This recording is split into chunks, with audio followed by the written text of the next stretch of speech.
Another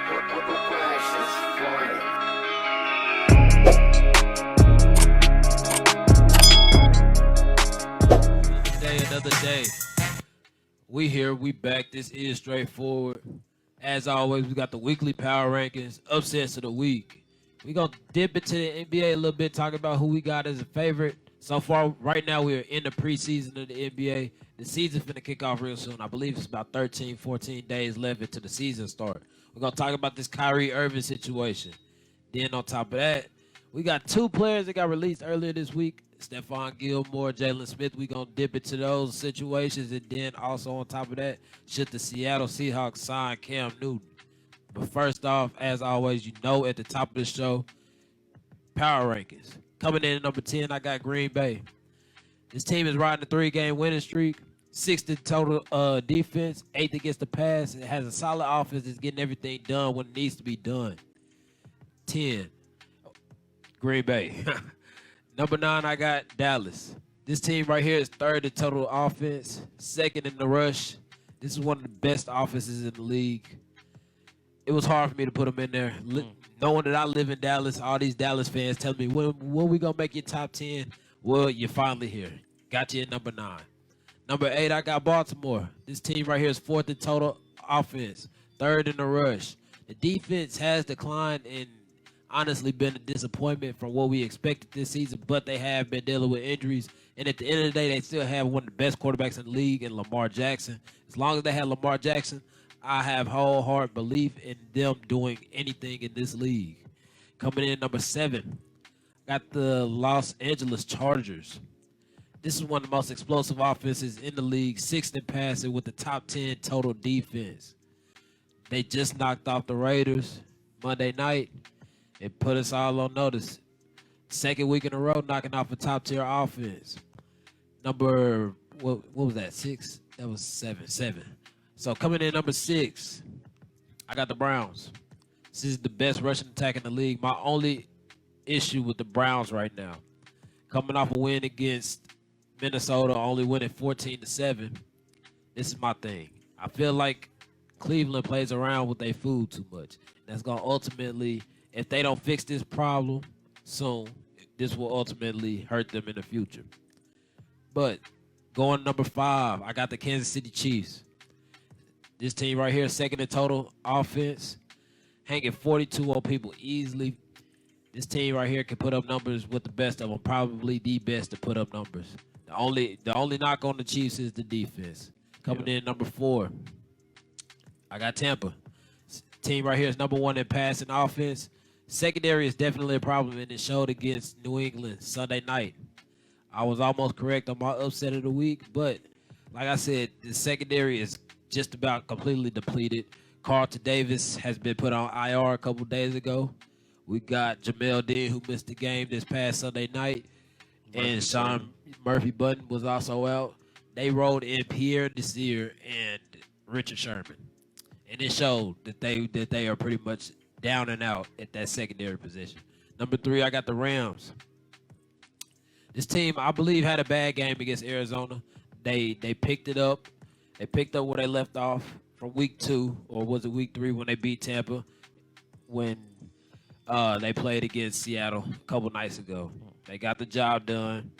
This is one of the best passing attacks in the league, and I think one of the more complete defenses that still has to iron things out. They have everything. They just need to put it all together and show it on the field. Because, honestly, this is another team that's been a disappointment this year defensively. Number 2, I got the Cardinals. Another one of those explosive offenses, 3rd in the pass, number 1 in total offense, solid defense, and they have the MVP, I would say front runner right now, in Kyler Murray. And then number 1, another one that was tough for me, my division rival, the Buffalo Bills, 6th in total offense, averaging 33 points a game, number 1 total defense. They're number 1 against the pass, 4th against the rush, only allowing 11 points on average through these first 4 weeks. Number 1, Buffalo. What you got to say, man? Man, that's an interesting list. But when I seen, at first I didn't agree with the Bills at number 1, but then you start reading them stats, and I understood why 33 points. That it sounds like they're doing both sides. They taking care of playing good football on both sides of the ball. They scoring the ball when they need to, and they playing good defense when they need to. That's what it seemed like. But I like Green Bay at 10. I feel like, do you see them jumping up in that list somehow if everybody still take care of their business? Yeah, without a doubt. These next couple weeks is actually, I know this Sunday they play against Cincinnati. I'm not sold on Cincinnati yet. I think that's gonna be a win for Green Bay. What they is 3-1. Yeah. Wow. And then I want to say later on down the line they do have Seattle, and if I'm not mistaken, they might have Jacksonville. Those 3 games, I believe Green Bay comes out on top, and they will eventually be back in the top 5 or at least top 7 by I say maybe week 10, week 11. All right. And what do you think about the Chiefs? Like, you think they're gonna be on the come up? You think they're gonna be able to rise back in that number 2, number 1 spot? Honestly, I got the Chiefs winning this game this week against the Buffalo Bills in the shootout. I trust the Chiefs against pretty much anybody. Understanding, yes, they don't have the defense. Their defense has never really been that good. They just been good situationally. Yeah. And then on top of that, they've been good against the run. They get stops when they need them. Yeah. But that's not the case this year. But I trust in this offense with Tyreek Hill, Travis Kelce, Patrick Mahomes, Andy Reid. They don't need nothing else. This is still, in my opinion, on paper, the best offense in the league. This is the offense you don't want to get into a shootout with because they can put up 14 points in a matter of 3 minutes. And you blink your eyes, and now you're down by 21 points. So Kansas City will definitely iron things out and continue to climb back into everybody respecting them again because I feel like people are starting to disrespect them. They still there. Whoever the Bills played? The Bills played they played Miami. They shut them out. They just shut out Houston. Lost to the Steelers. And we missing one. It's besides the point. Was it Washington? It was Washington. Washington? Yeah, they beat Washington too. Oh. Well, I don't know. I like the number 1 defense, the number 1 total defense stat, but I don't see any credible offenses in there. Yeah. See, that was the tricky part for me. But when I seen that they had shut out 2 teams within the first 2 weeks, first 4 weeks, I was like, man, it ain't easy to put a goose egg up on the NFL team. Yeah, it ain't easy at all because you never know. Somebody can slip and then receiver catch the ball. You got 6 points right there, or anything can happen to where somebody comes up with some points. Yeah, I like that list, but I I'm at with the Browns already. I feel like they should be somewhere up higher in that. But I don't think they're better than none of those teams you got up there, really. Okay. On to upsets of the week. You wanna go with yours first, or you want me to go ahead and jump into it? Yeah, I go first. For my biggest upset, I got the Bears coming out over the Raiders. Okay. That defense, we know the offense probably not gonna be the best. The offensive line is horrendous. That defense, the Raiders' defensive line gonna get after them. But I feel like Justin Fields gonna be able to put something together.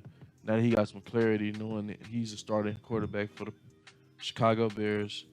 And yeah, I feel like that offense gonna get rolling a little bit. I seen what's the receiver name? I seen he was going. Allen Robinson. Nah, the other Moody or something. Oh, Darnell Moody. Yeah, he was balling a little bit. I seen last week, and I feel like that defense gonna make some noise. They leading the league in sacks with 15 sacks. So yeah, I feel like that defense can carry in the way like they've been doing the first few years. They just get a good enough offensive plan. They don't have to be a great offense. Just be a good enough offense to keep the other offense stagnant. Okay, so I agree with you. Vegas and Chicago is definitely one of my teams that I have as an upset this week. Vegas opens as a 5.5 point favorite right now and is currently coming off a loss. Now here's the tricky part that I think that a lot of us have to understand about Vegas. This week, and I would say next week, maybe the week after that too, is going to determine if Vegas is for real or not. Because as we've seen these last couple years, Vegas comes out 2-1, knocking off the Saints. I want to say week 3 last year. They start out strong every year, but they find a way to fall right off. Now, this is the point of the season where we're going to see if Vegas is for real or if they're pretenders like every other year. Yeah. And then my second upset of the week to watch out for. This is tough. I hate doing stuff like this. I got my Patriots finding a way to lose this week versus the Houston Texans. We open up as 8-point favorites, but this is the thing. We are missing 4 offensive linemen, 4 starting offensive linemen. This will be a true test for Mac Jones and Josh McDaniels and everybody else on that offense. Yeah. Considering the fact this team relies heavily on the run, and now you're down 4 starting linemen. And so far, statistically, I say this. The Texans have been bad, but if you watch their games, they are actually competing. Yeah. They're competing. Yeah, I see where you're at with that. So I believe that the Texans will find a way to muster something up and find a way to get a win against New England, whether it's Davis Mills, whether it's Tyrod Taylor. This is definitely a win that New England should have in the back of their pockets, but Houston, I find them to be a sneaky win this week. Tyrod Taylor's back? I'm not sure.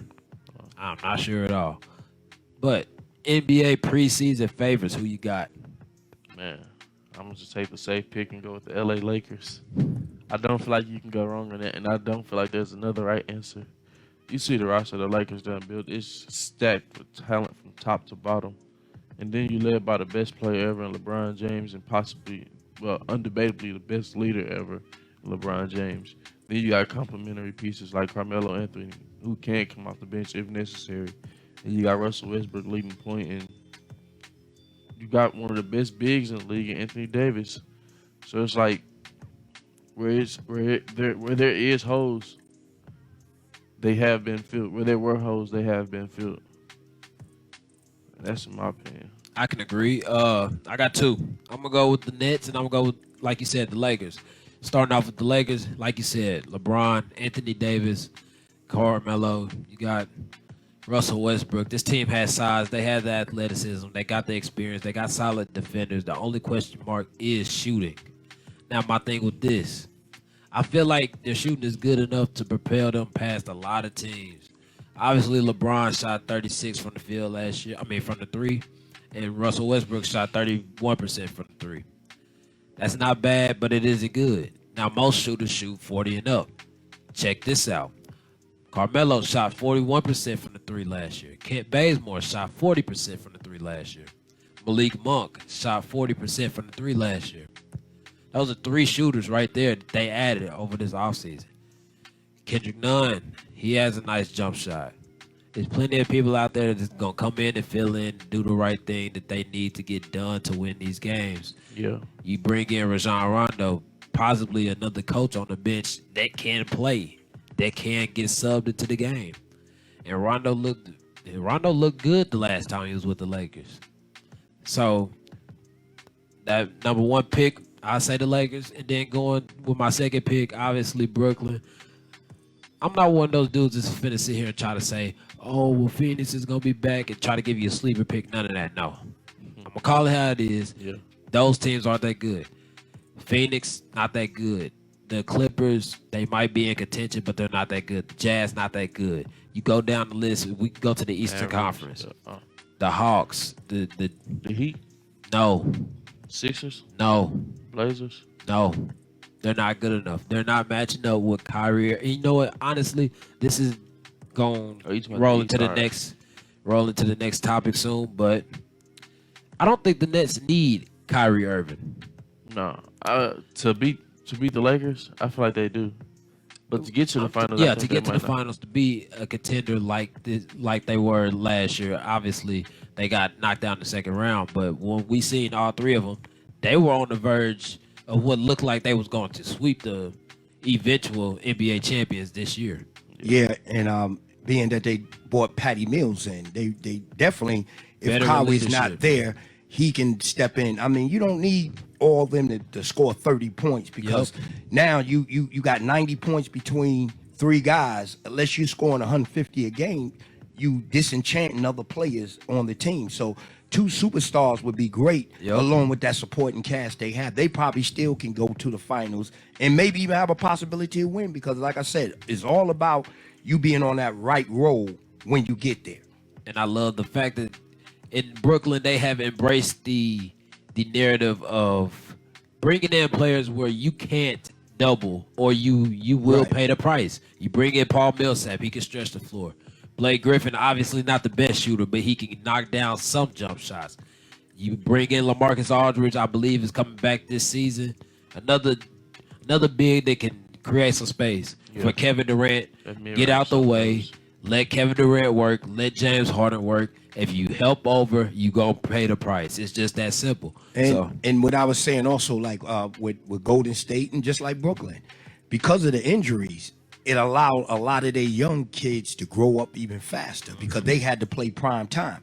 So Golden State actually made the playoffs with a bunch of young cats. Now you get Clay back in the mix. They brought a couple other people in. Those teams, they instantly step up to another level. So Brooklyn last year, they was competitive even when Durant and them weren't there.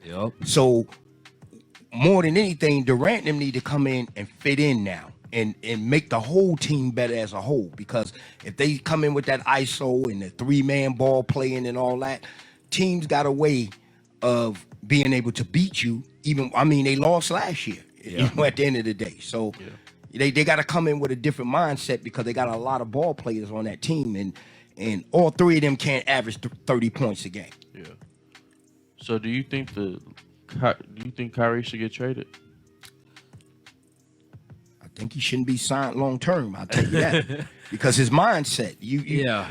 Kyrie to me seems like a player that one day will just walk away for no reason. Just I've had enough. Explanation. He is like.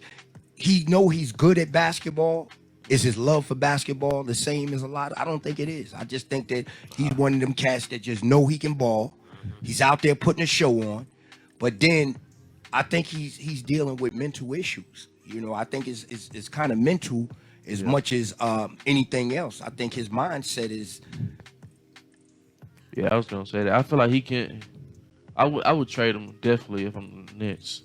Dude can miss about half the games possibly, right? Yeah. Then sometimes if you go to other states, their mandates are different. Yeah. My thing is this. But who wants him now? Yeah. Who wants him? Right. Now the value is thrown off. Because let's say a year ago, Kyrie Irving, you could go and get some picks. You could go get a quality player, another star player to go along with that. What's the value on Kyrie Irving? It's completely depleted because every time something happens, every time the league speaks out and says something, we know that Kyrie Irving has something to say about it. Right. Or we know that Kyrie Irving is not going to be on board with it. So you don't think you can go and get like a De'Aaron Fox or something for him? I don't think so. No, I don't even. They're not going to give up a Fox. No, because again, like I said, Kyrie doesn't have like a long-term vision that you look at him and say, I don't know if this guy's gonna be here 5 years. He'll still be young and good enough, but will he want to be here? I mean, just that you're taking a chance, and that's why some of them have to understand when not to devalue your own players. We hearing now like Evan Ingram.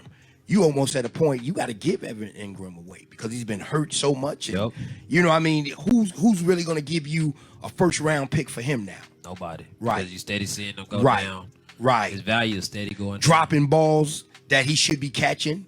It's Frank Ntilikina. Yep. You held on and said how great a defender he is.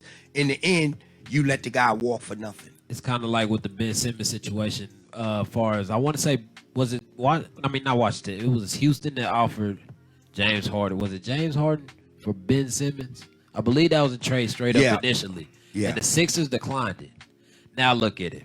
Right. You can't get no player nowhere near James Harden. You can't get a Damian Lillard. You can't get it. The list goes on. You can't get anything that you would think that you could possibly get for Ben Simmons right now. Right. And my thing is, how come the coaching staff hasn't pushed him to become a better outside shooter? It falls on the coaching just as well. And it falls on the player individually because I watch Julius Randle, who was a cat that he just played inside. He just was a bully ball type dude. But then he understood when he went to New York, I got to change this game. I got to be able to hit that shot. And this guy worked on his game.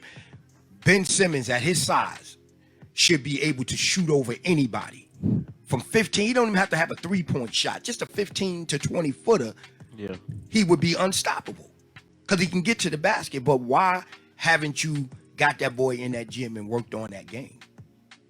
It throws me. It's tricky because you see videos of him on Instagram shooting threes and doing fadeaways and everything in the gym. Type of but stuff. where is this at in the game? Yeah. Where is Ben Simmons in this jump shot, this 3-point jump shot that he's knocking down? It's scrimmages. Exactly. You know what I'm saying? Like, Exactly. you don't see it in the game. So, I don't know. Maybe like people say it's a mental thing with him. Maybe he's not confident. Or maybe he's scared. But at some point, you just got to throw it out the door. Right. And say, or maybe he feel he should be the man in Philly and Embiid is, and he just don't like that. I hope he don't feel that way. You remember how it was with Kobe?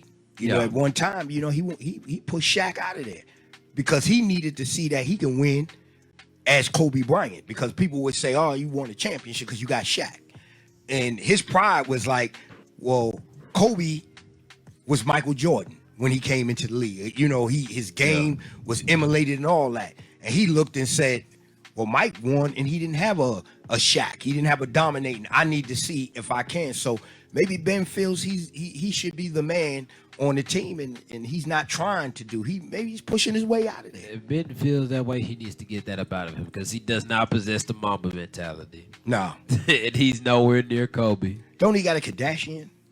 He had. Yeah, they got a way of tearing your game down. I don't know what it is. My man, what was the dude with Cleveland? The big dude. Tristan Thompson? Yeah, Tristan was playing some ball, and then he got with one of them.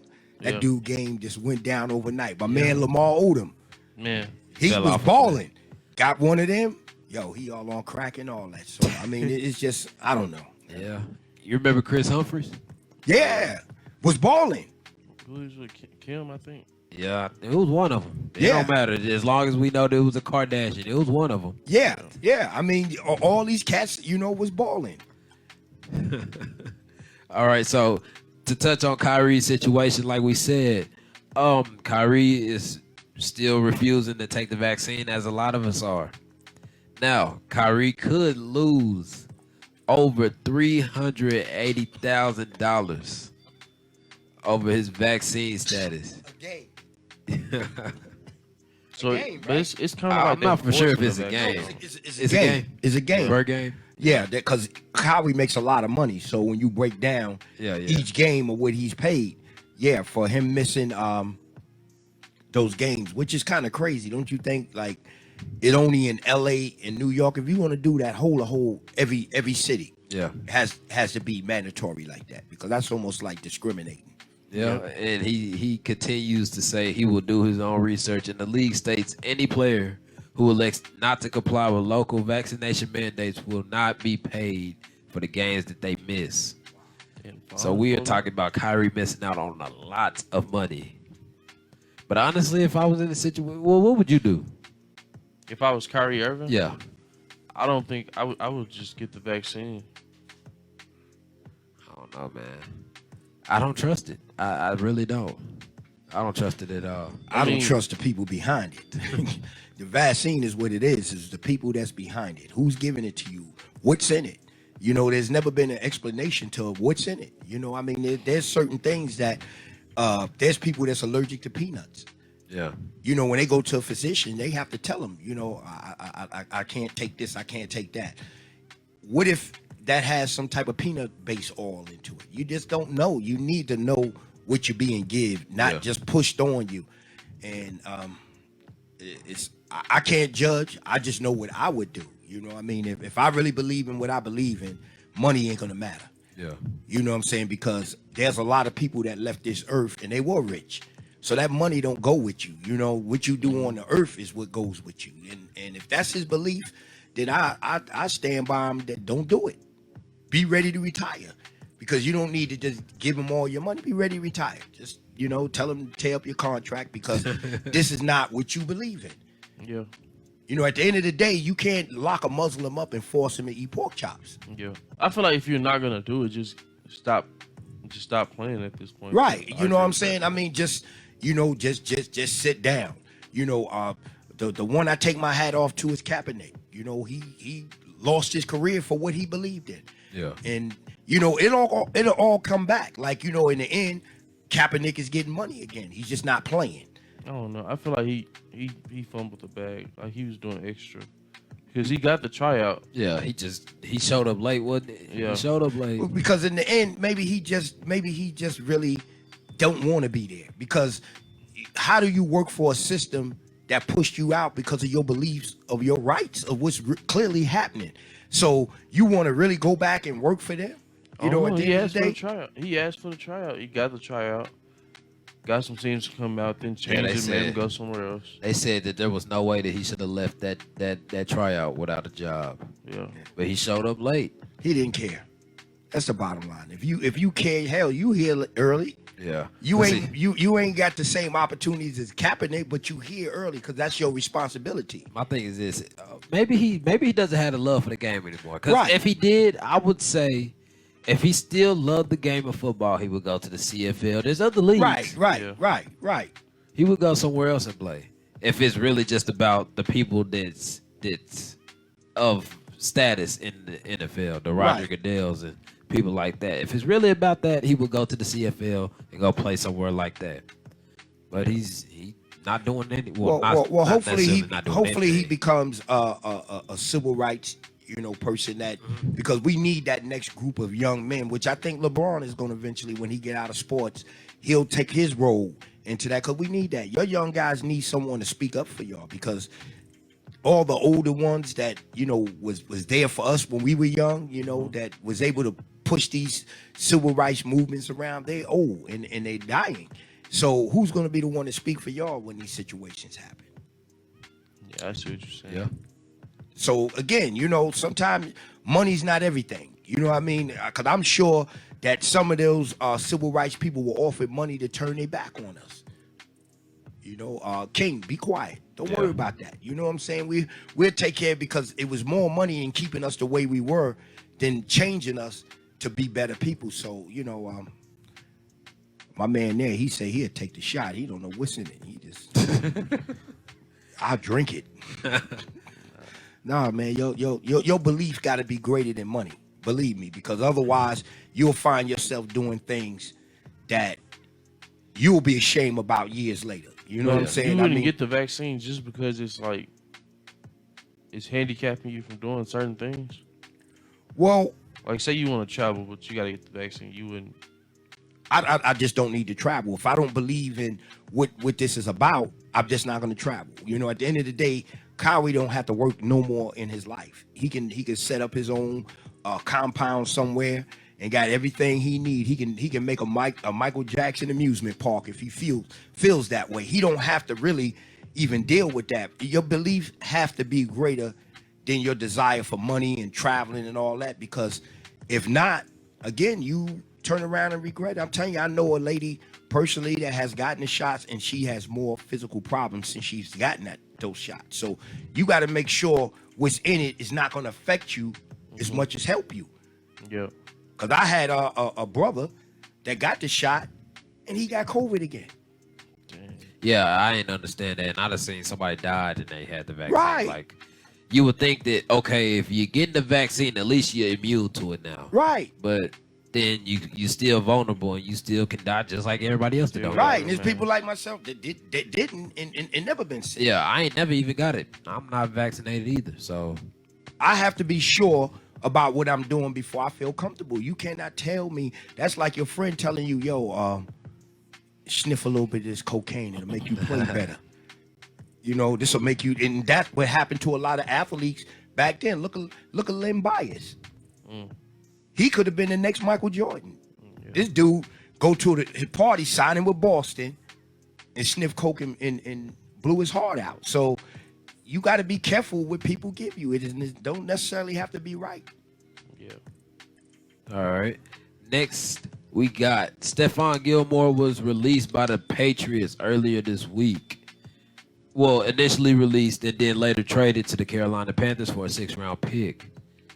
This former Defensive Player of the Year, does this make the Carolina Panthers a Super Bowl dark horse? Yes, I agree. I say they do. Whoa. It's just a matter of if players can stay healthy.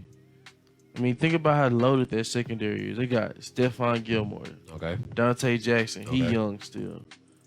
C.J. Henderson, he Okay. young still. J.C. Horn, he Okay. young. A.J. Boye. Then they got Jeremy Chin in his second season. Okay, so you just named 5 cornerbacks. 4 corners and 1 safety. You said Gilly, Dante Jackson, C.J. Henderson, J.C., A.J. Boye. Oh yeah, and then 5 cornerbacks. Then 1 safety. All right. So let me ask you this: what team has 5 receivers on the field at one time? You can roll the AJ to corner or something. I mean, the safety. I feel like. To what, free safety? Yeah. So you're gonna have all 4 DBs out there. So you're gonna go dime. Yeah. Those dudes are. So ballers. what about the teams that's gonna run the ball on you? Then that's when you throw your heavy hitters in there. Like Shaq Thompson? Nah, Shaq Thompson gonna be in. They gonna be in at Mike. They gonna be in at Mike and Rover. I'm gonna say this. I feel like it's pointless for all you teams out there, like the Panthers and the Broncos, going out here getting 5-6 DBs, trying to think that you gonna match up with the Chiefs and things like that in the world. Like, bro, look here. I'm gonna tell you this.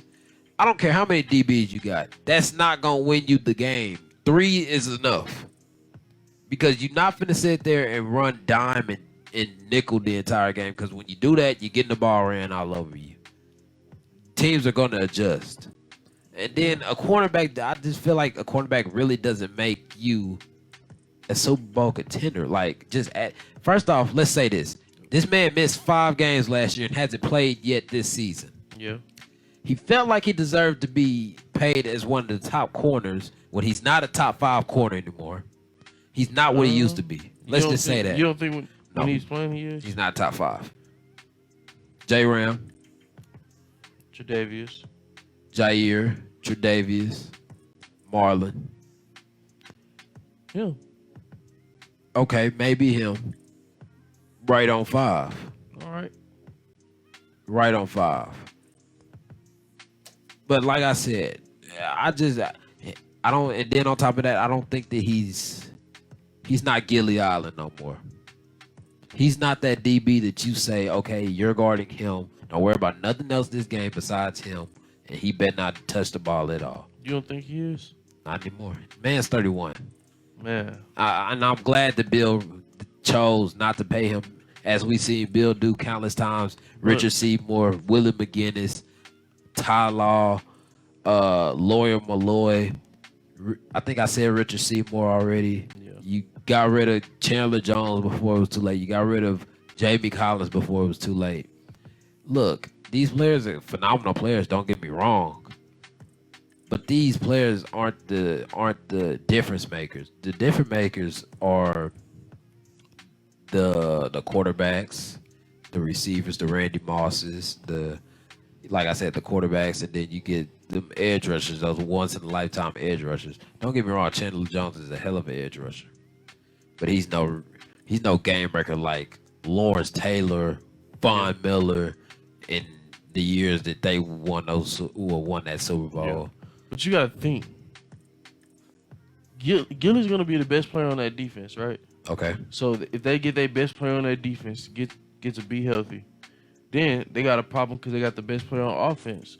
He can't stay healthy. Just imagine if they get those 2 dudes to stay healthy, because that team is full of talent. Like, they have talent everywhere. The offensive line is still a problem. That's their biggest struggle to me. And then on top of that, although I believe in Sam Darnold as a quarterback, I do not believe in Sam Darnold to win primetime games against the likes of Russell Wilson, against the likes of Dak Prescott, against the likes of Tom Brady, against the likes of Matthew Stafford. I think I just got to see more of Sam Darnold in a good situation, because I haven't really seen him in a good situation against good teams and whatnot. Yeah. I didn't seen him with his back against the wall, facing off against the better, superior quarterbacks and the better teams in the league. I'm not taking Sam Darnold nor the Panthers.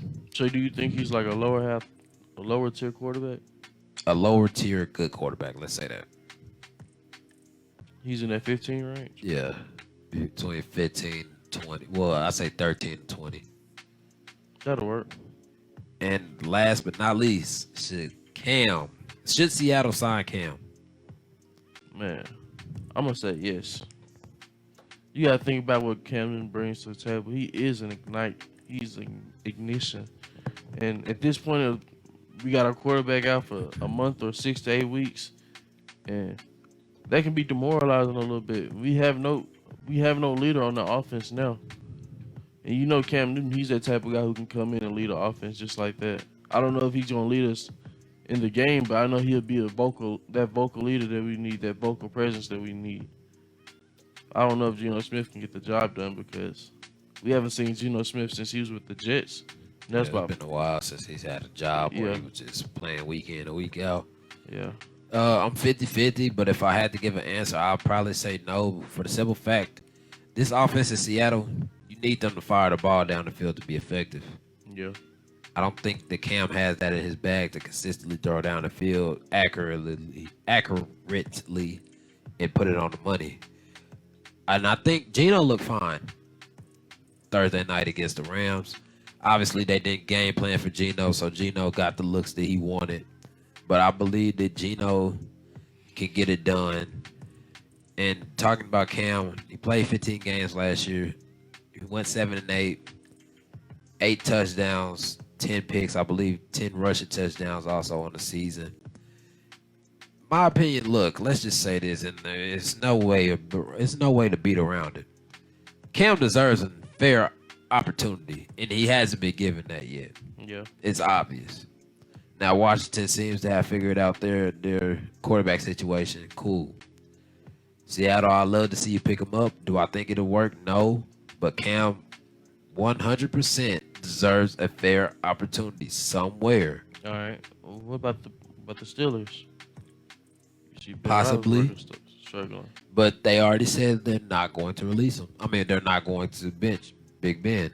Yeah. And if I was in leadership in Pittsburgh, I wouldn't either. Like I've told plenty of people that probably watching us right now, Big Ben is not a quarterback that has. Big Ben is one of those quarterbacks that has given you his all. He's got you 2 Super Bowls. You don't bench him. You let him go out on his terms.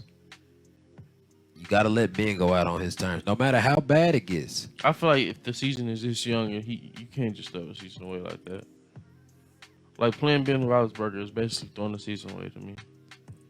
You can say that, but he's just, you don't bench Tom Brady, you don't bench Peyton Manning, you don't bench the dudes that have brought you championships. You never seen Dallas bench Dirk. You never seen Dallas give up on Dirk. You never seen like. You can't bring basketball into this. I understand that, but like, bro, when you become of a status to a city, when a city falls in love with you, you don't do it, regardless of the sport. You think Pittsburgh love him right now? I believe Pittsburgh loves Big Ben with all their heart. And you got dude falling over his own feet. I feel like you got to get him out of there. Dude, yeah, he's showing his age. Don't get it wrong. Don't get it twisted. But you don't do it when the city is in love with that player. You can't do it. I love you, but you got to get up out of here, bro. That's my opinion on it. That's it. That's all we got for y'all today, man. Hit the like and subscribe button. Keep tuning in. This is Straightforward, man. We gone.